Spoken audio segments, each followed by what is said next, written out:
Thank you for the introduction and thank you for organizing this very great seminar series for us junior people. And good to see all of you. So today I'm going to talk about trade, internal migration, and human capital, who gains from India's IT boom, which was my job market paper. So there is widespread interest in how trade affects regional inequality. Now, if you think about it, there are good reasons for this interest. Focusing only on aggregate growth gives us very little idea about how different regions and sections of society benefit from trade. For example, in between 1980 and 2004, while annual per capita GDP in India grew by more than 6%, trade as a fraction of GDP more than doubled. The proportion of poor people remained unchanged at 80%. Now, as people now, what are the different ways that people can respond to such unequal expansion in economic opportunities? They can change, they can go to college, get some new skills. They can also move for work. But however, not everybody has a college in their hometown.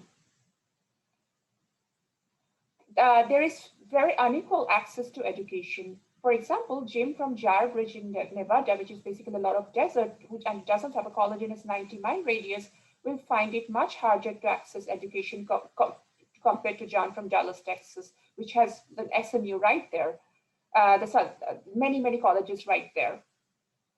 And this local access to education is particularly important if migration costs are high, as is the case in many large developing countries.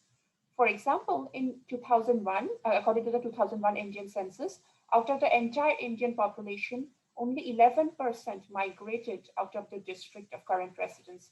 And out of those who migrated, only 3% moved for education. Now, as people adjust their work, location, and education choices in response to this trade-induced shocks, we would expect the inequalities induced by trade to reduce.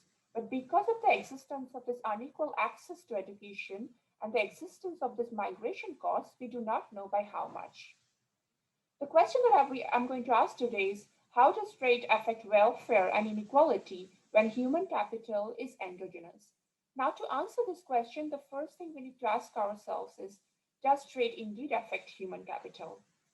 Now, I showed that in the context of the Indian IT boom, there was a huge response in the education sector in terms of engineering expansion in response to the IT boom. And then the second question that is that even if human capital responds to trade, why is this an important thing to consider?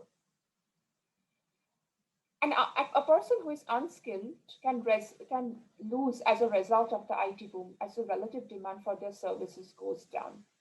However, if the same person can go to college, acquire engineering degree, and participate in the IT boom, then there is this additional channel of welfare gain that a fixed skill model will be ignoring.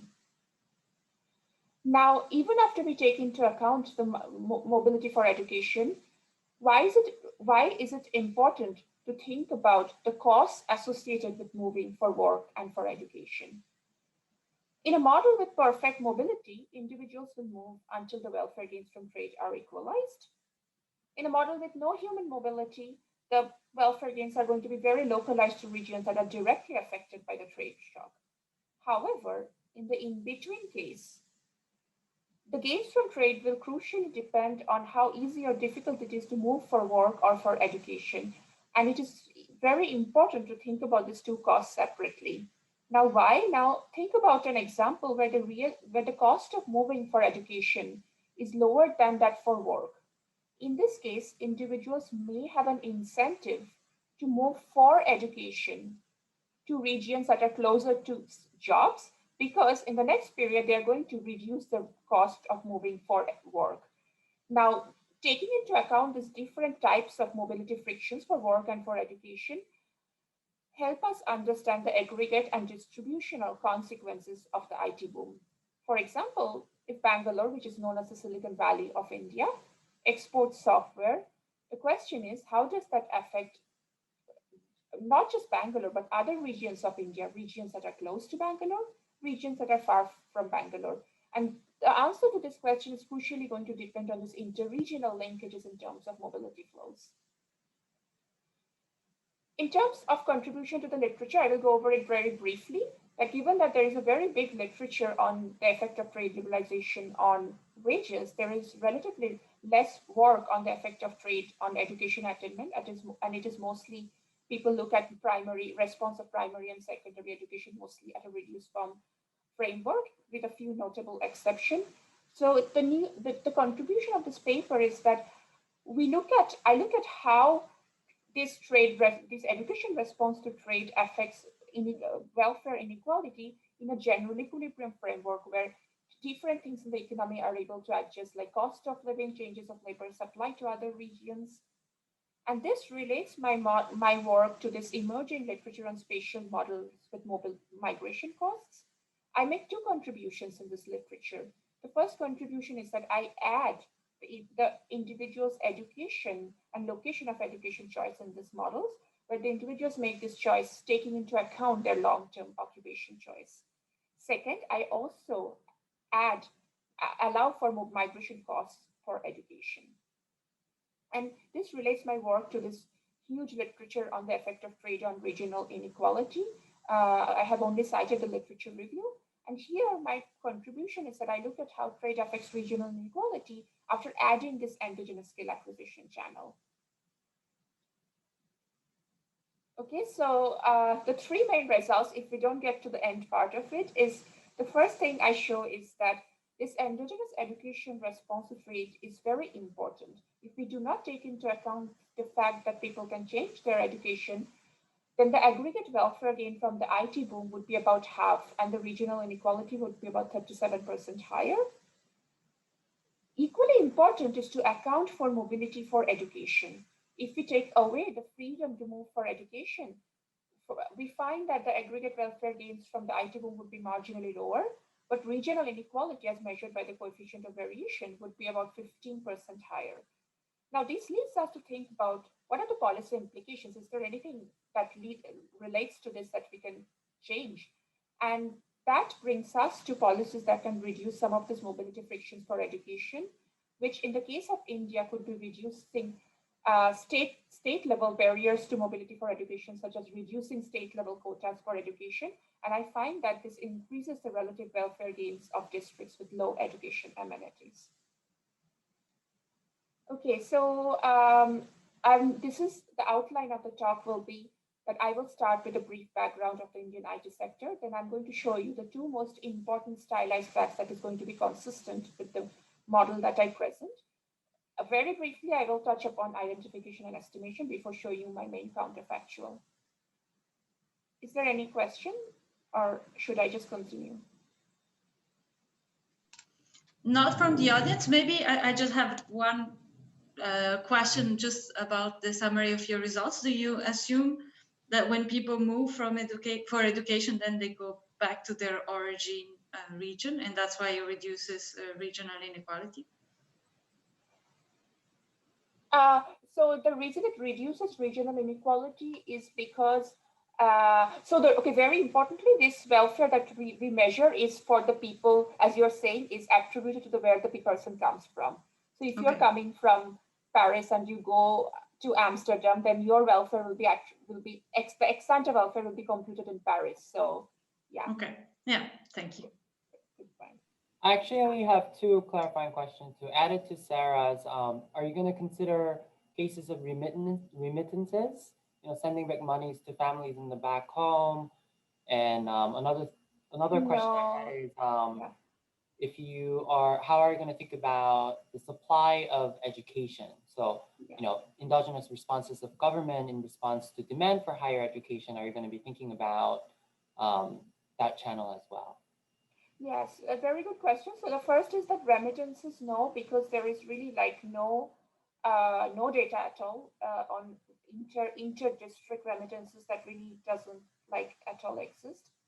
And this about your second point, there, yes, that's a very good point. And during this period, there was a huge education response. Like it was a completely elastic supply curve. That's what I also show in the paper. But so what most of the results we are going to see is demand driven.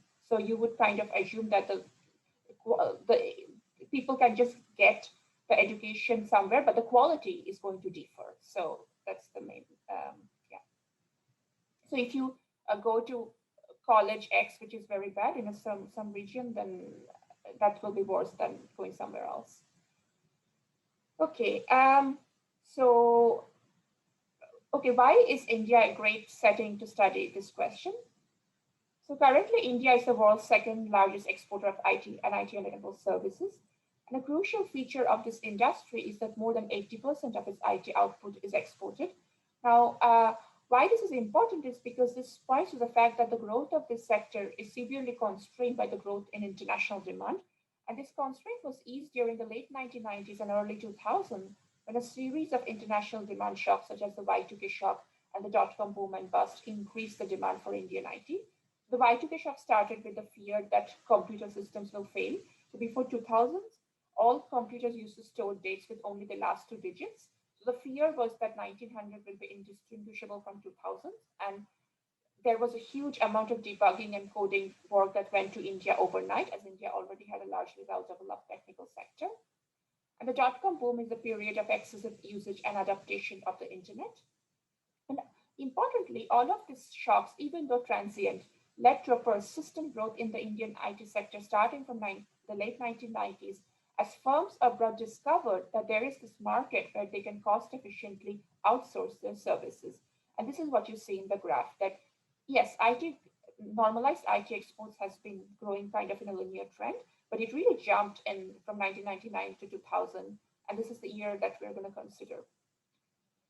And then during the same time, IT employment as a proportion, normalized IT employment as a proportion of total employment also jumped a lot. And engineering as a fraction of total enrollment also jumped after 2000.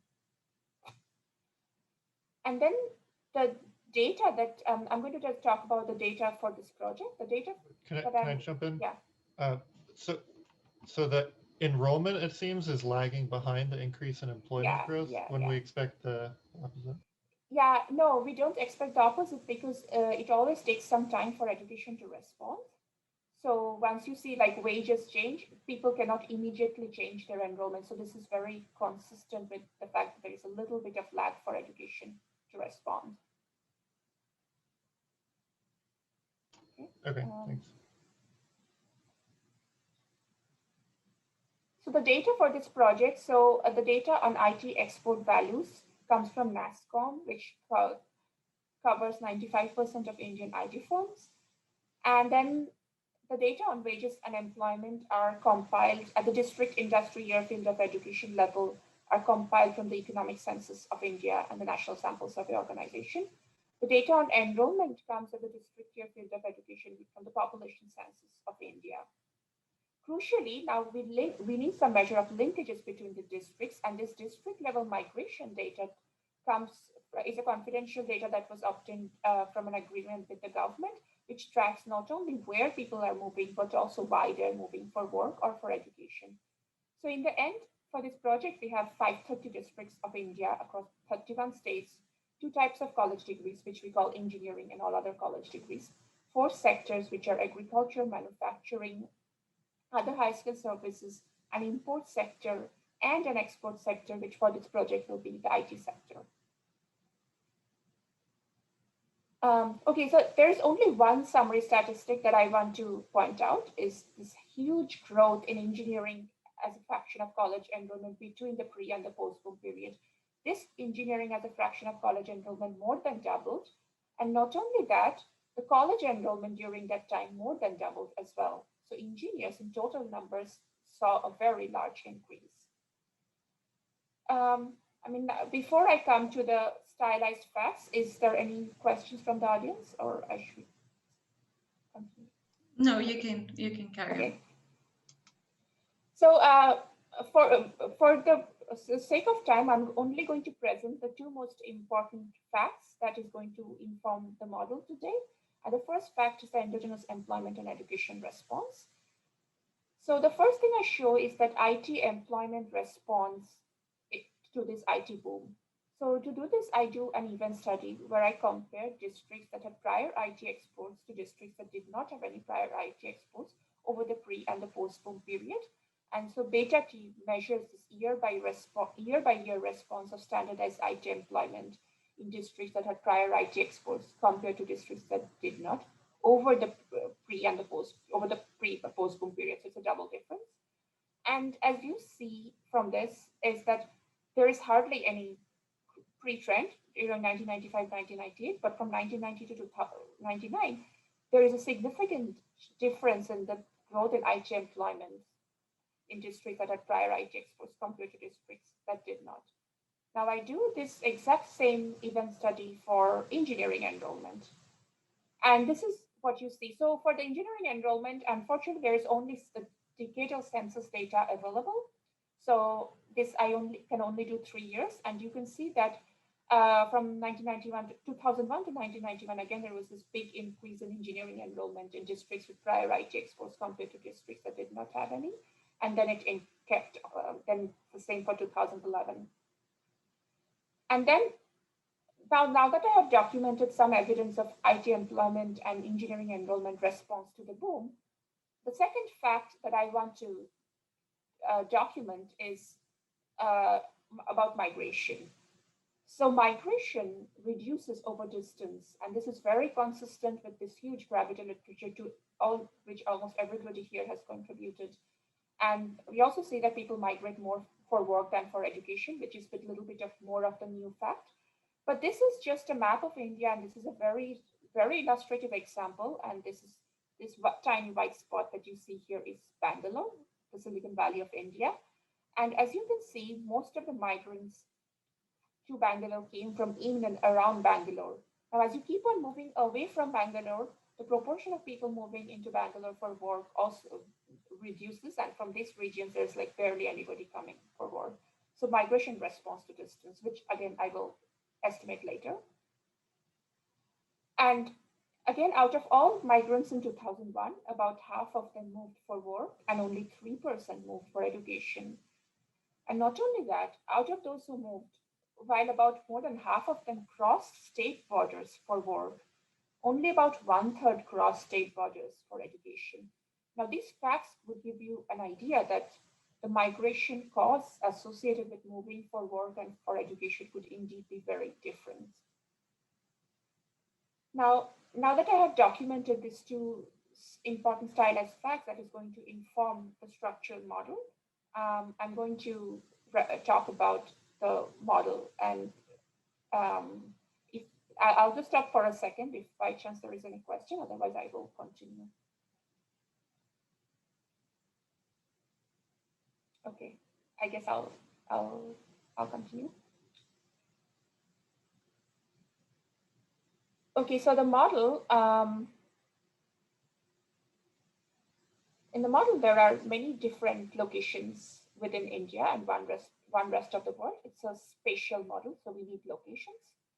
And the way the locations differ from each other is in their distances from all other locations and in terms of the productivities and amenities. The locations also differ in terms of the number of people who can attend college. Now, this college age population are the decision makers in this economy. They are making two decisions. In the first stage, they choose whether or not they want to go to college. And if they go to college, what field to study and where. And while making this decision, individuals take into account their stage 2 decision, which is where to work and in which sector to work. There are firms in this economy.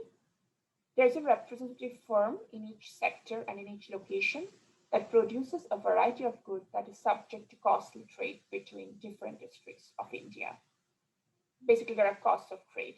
And the firms produce using a nested CS production function, where the first nest is combining skilled and unskilled workers. And the second nest will be combining different types of skilled workers, in this case, engineers and all other college educated workers. So for today's talk, I'm mainly going to focus on the individual's migration decision, because that's basically the new thing that I bring to the literature, and the other parts of the model are pretty standard. So the individual's utility is a weighted sum of the first and the second stage utilities. And what are the stages? Stage one, an individual from origin one chooses what to study and where to study. And they can also move to study, to go to college, and then in that case there's a cost associated with moving, a migration cost. And this results in an utility, the first stage utility, that depends on the bilateral migration cost for going to college, for moving to college. It also depends on the destination cost of living. It depends on the amenities for education, net of the time and money cost of education. It also depends on an individual preference shock for education. And then while making this decision, the individuals take into account what they are going to do in stage two, which is basically an individual after they have, let's say, have chosen that they want to pursue an engineering degree from Hyderabad. They choose what sector to work in and where. This decision again is subject to mobility frictions, and then this results in an individual stage two utility, which depends on the migration costs for work. It depends on the destination cost of living. It depends on wages. It depends on the amenities for work. And it also depends on an individual specific productivity shock.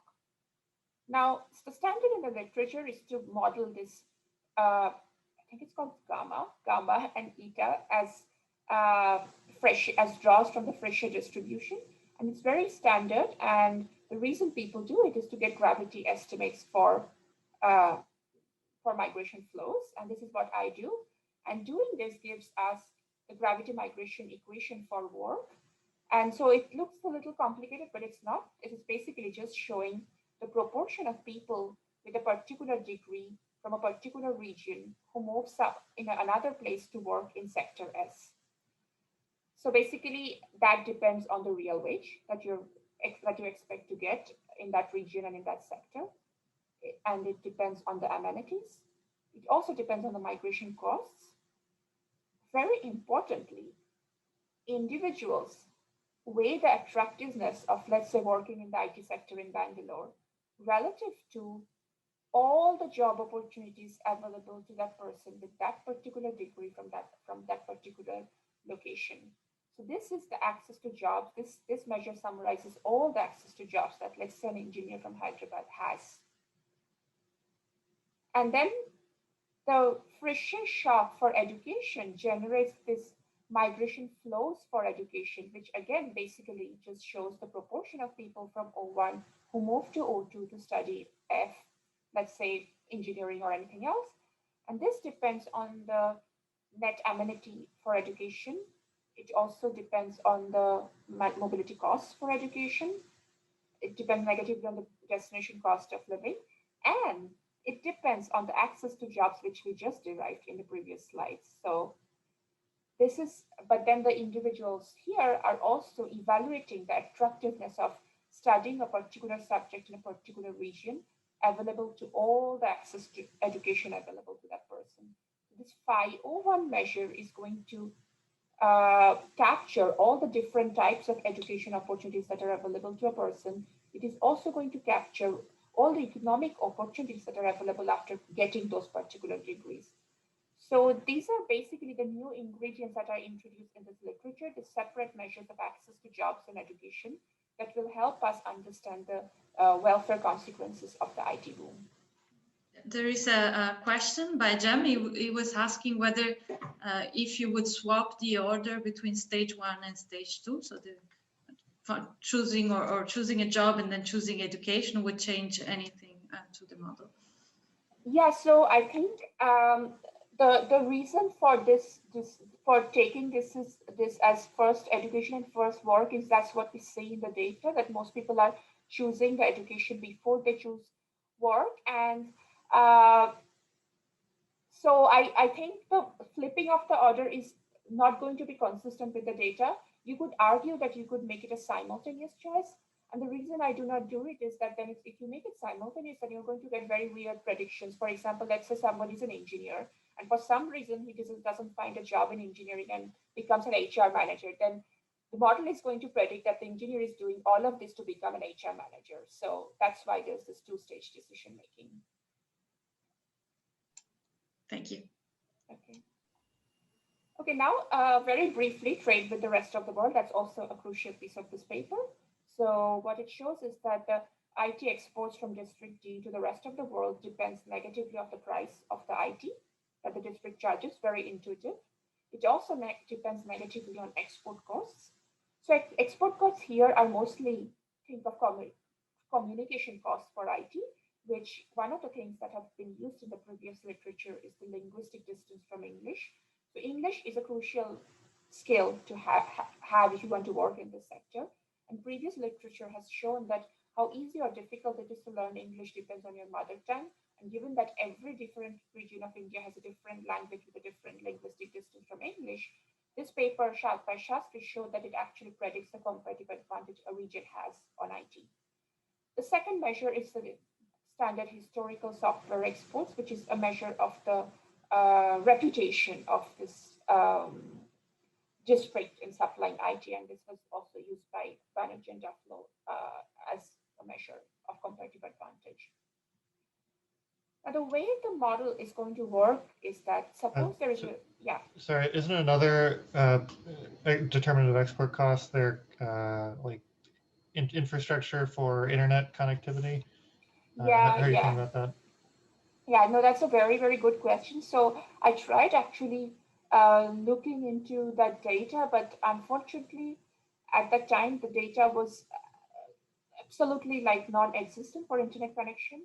However, what I understood from this period is that this is like the shock is about 1990 to 2000, and that was before the fiber optics became mostly available in the country. And this fiber optics is very, very dependent on like placement of this optics.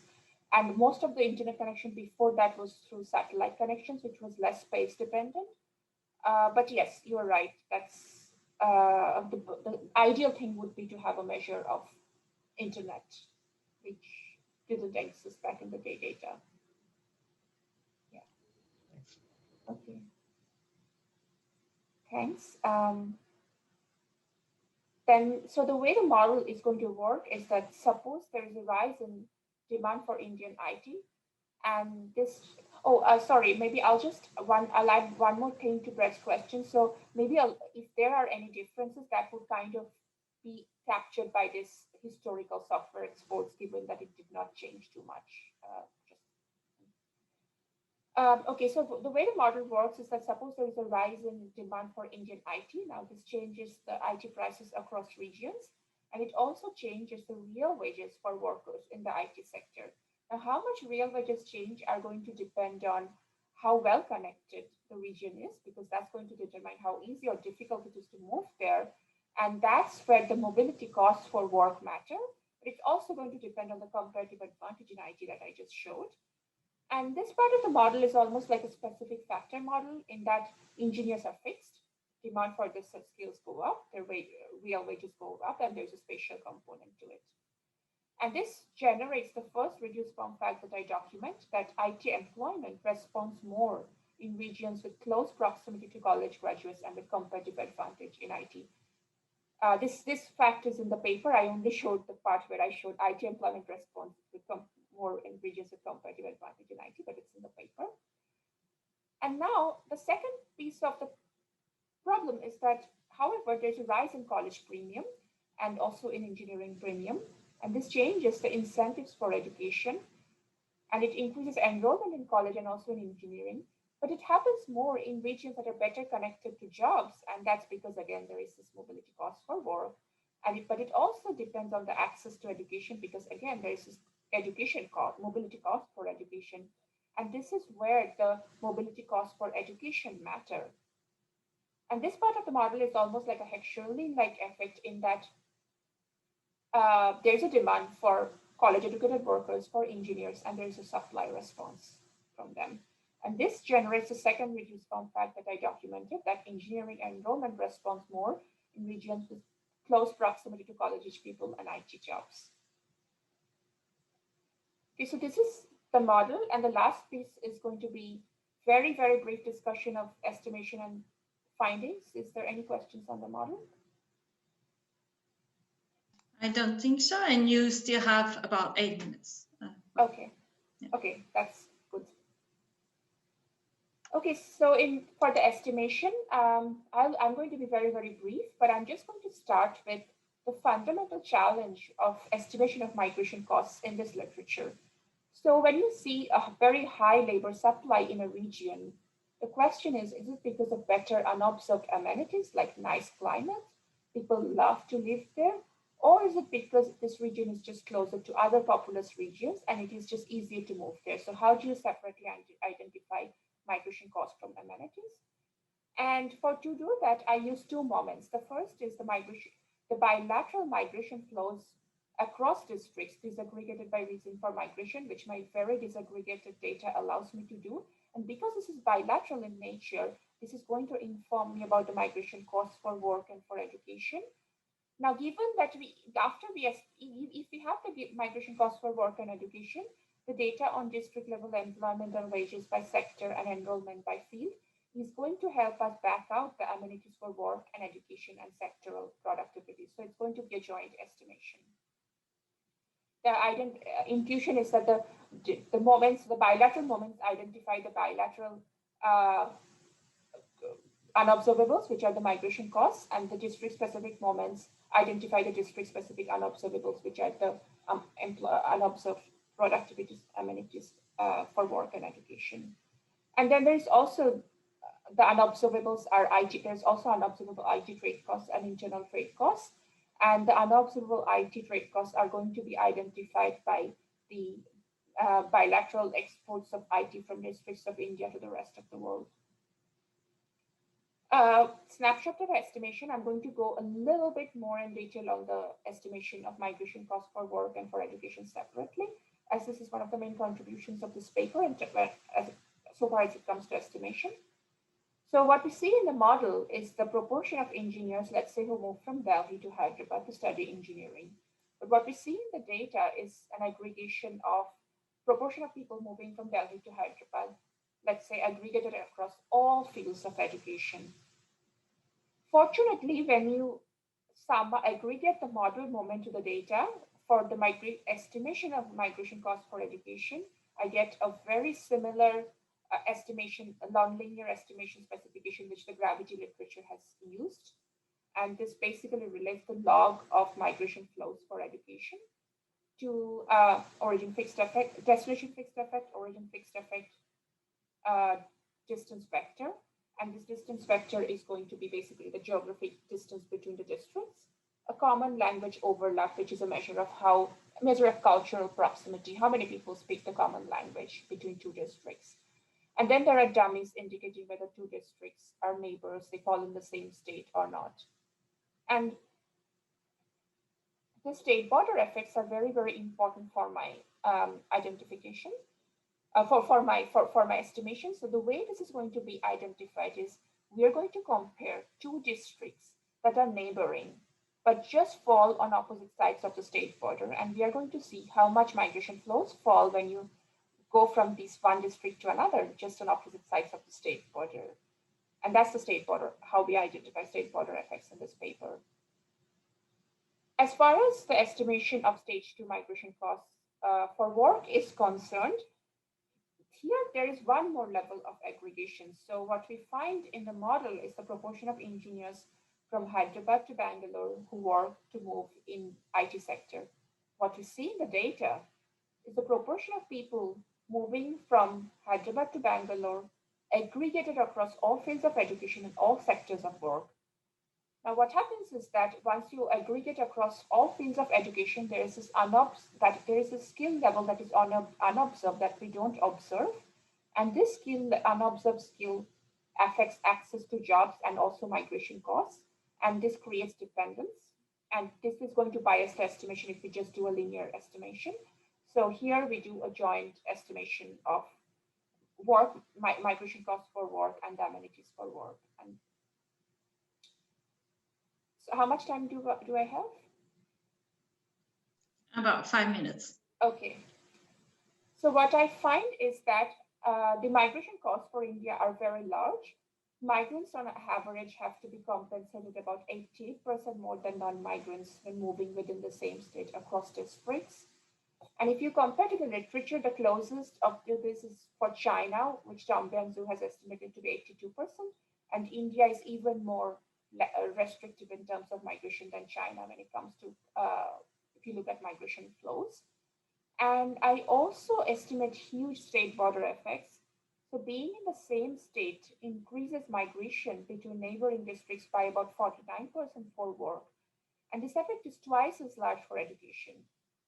Now, the closest we can compare is, again, with China, the AR paper by Tom Bianzu, who found that the cost of crossing province borders are about 1.75 times larger in China.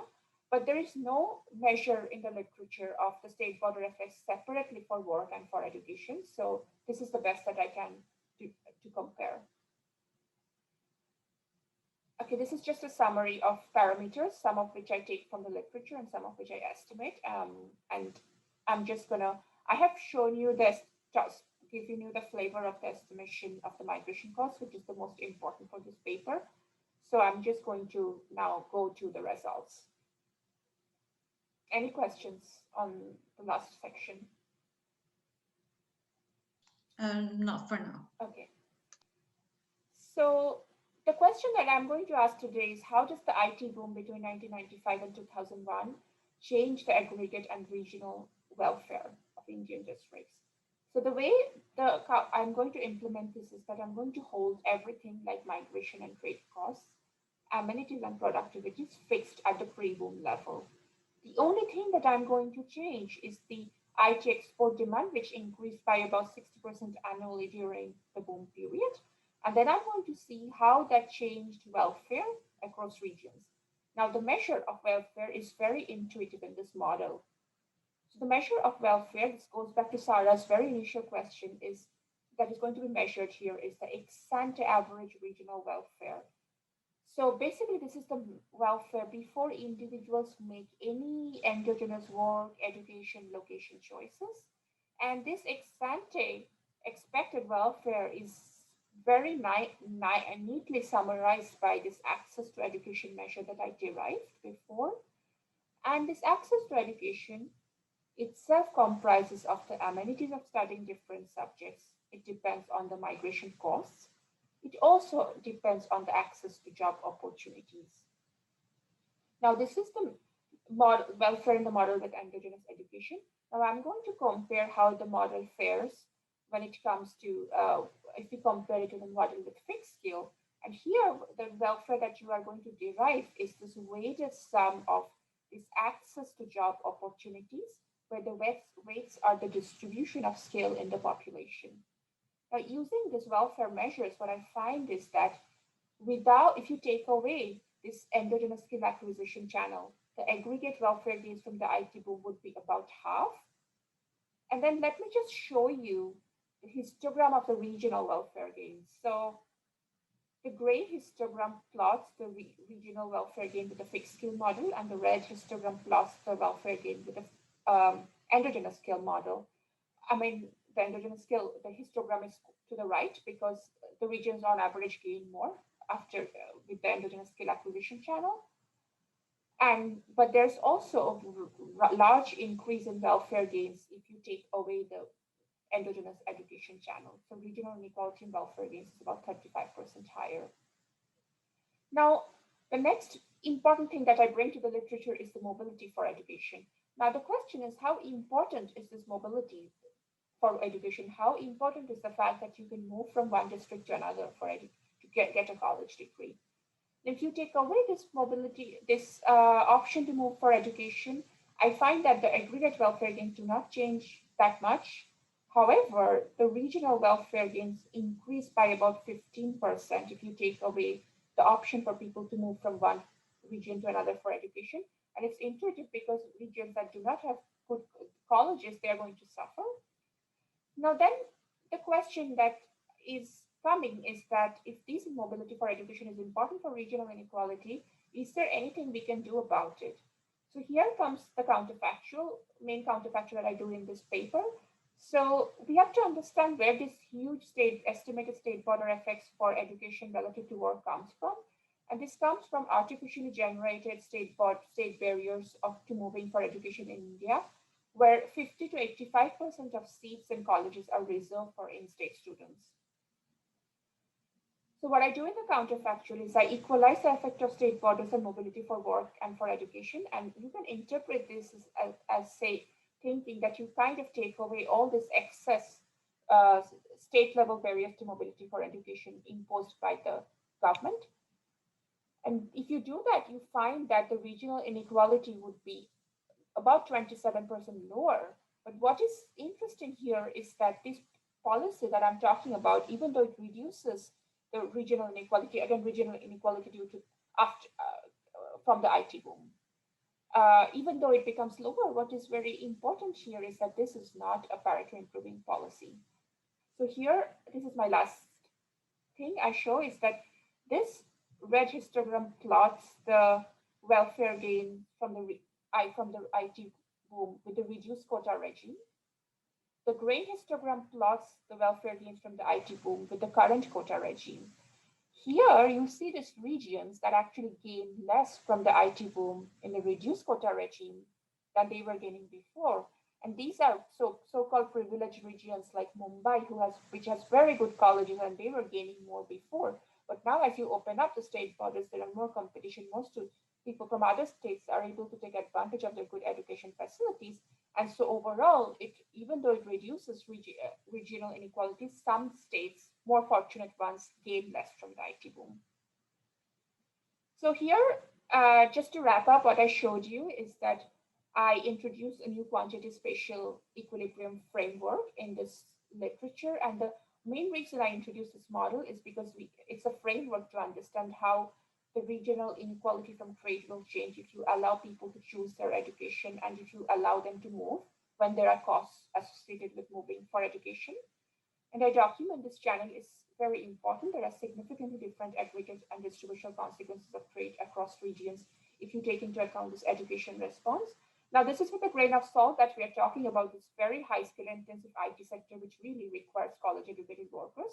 Maybe if you look at a shock in agriculture, that's not going to have this impact, but you could still use the model to study it. Maybe it's not going to be that interesting.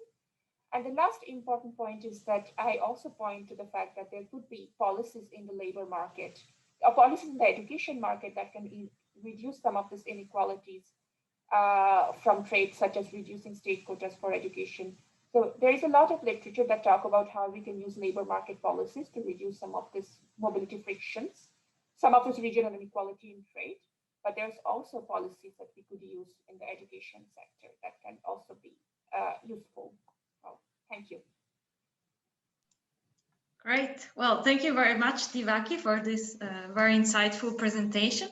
So now if anybody from the audience would like to ask a question, please raise your virtual hand and then I'll give you the floor to ask the question directly. And if anybody of the panelists wants to ask a question, you can just go ahead.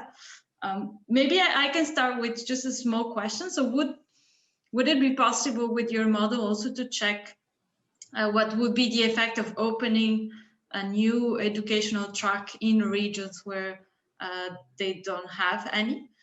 Because I'm thinking that maybe this will create even more of a decrease in regional inequality.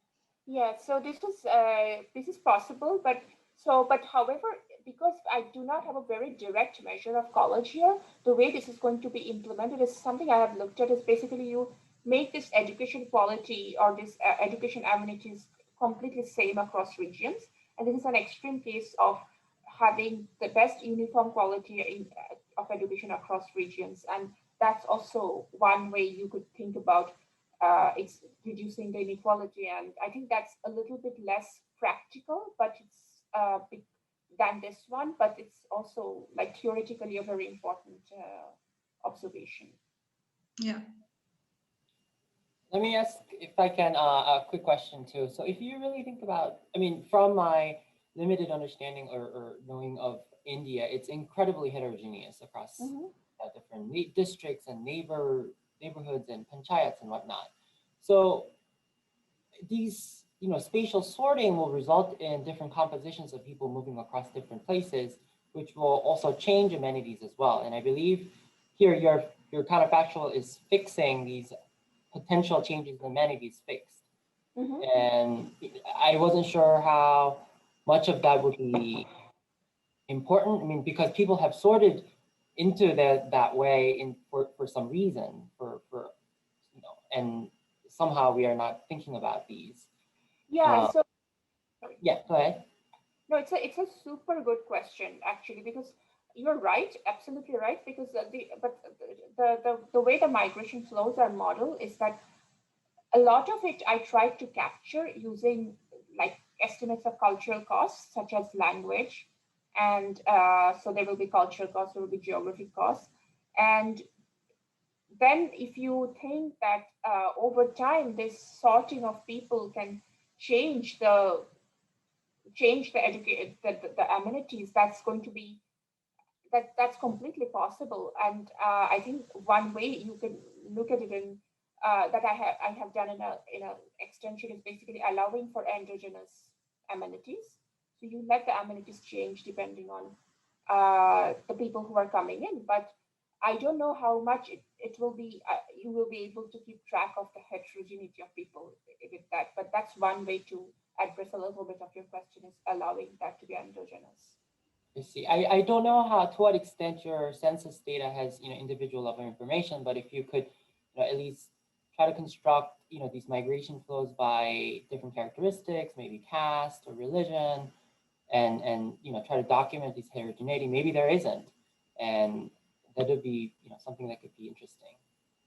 No, so the data is not individual level; it's at the district to district migration level, and you can basically, you cannot track individuals that are moving. But yes, there is this. A lot of this heterogeneity are going to be captured by the cultural distance measure, but and a lot of the cultural distance is again connected with caste, and a lot of the castes do not. So if you look at the census data, the caste proportion did not change much over time, and that's again related to kind of maybe your point that there's not a lot of migration. So like things are not changing that much. So yeah. Thanks. Maybe just one last question before we close. So what happens if we're thinking about regional inequality ex post? Because I'm thinking that policy-wise, this is also something interesting. It's good that we're giving more opportunities to people ex ante, but then if we create even larger inequalities between regions ex post, maybe that's also somewhat an issue.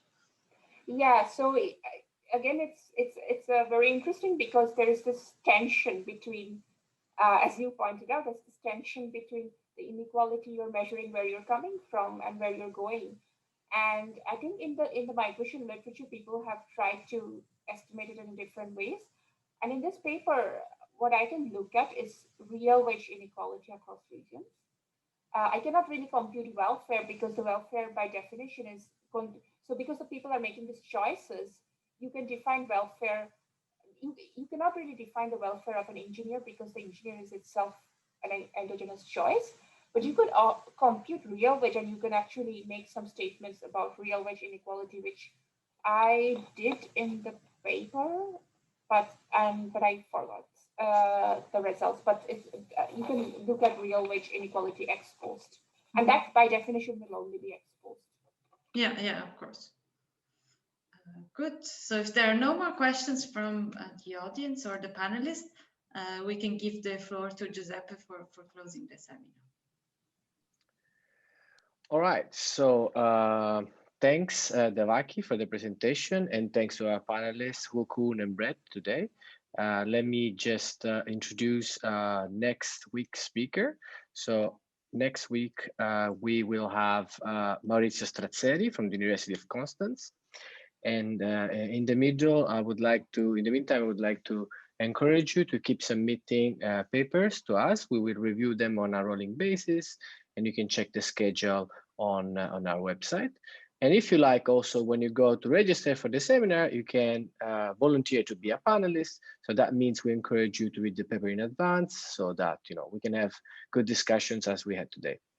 So thanks a lot to everybody, and we'll see you next week. Thank you.